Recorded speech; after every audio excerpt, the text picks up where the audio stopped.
రానున్న పరీక్షల్లో ప్రశ్న సరళికి ఇప్పుడు ప్రశ్న సరళికి ఏమైనా తేడా వచ్చిందా? ఎలాంటి ప్రశ్నలు వచ్చే అవకాశం ఉంది రానున్న పరీక్షలకు?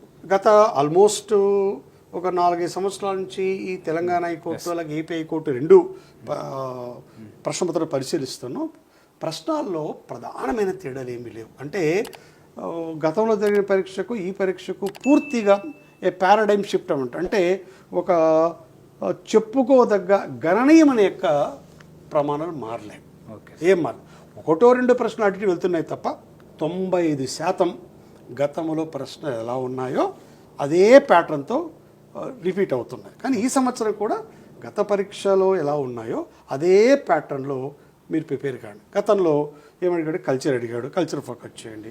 సైన్స్ అడిగాడు, అవార్డ్స్ అడిగాడు, తర్వాత ప్లేసెస్ అడిగాడు, పర్సన్స్ అడిగాడు. అదే తరహాలో తయారు కావాలి. కనుక గత ప్రశ్నపత్రాలకు ఇప్పుడు జరిగేదానికి ప్రధానంగా పెద్ద మార్పులు లేవు. ఎందుకంటే వాళ్ళు ముందుగానే చెప్పారు జననాడు జన్నారు కనుక అందులో ప్రధానంగా ఎలాంటి తేడాలు ఉండవు కనుక అభ్యర్థులు ఏమీ కంగారు పడద్దు. గత ప్రశ్నపత్రం ఆధారంగా చదవండి. డెఫినెట్గా కాన్ఫిడెంట్గా మీరు ఆ యొక్క ఉద్యోగాన్ని సాధించగలరు.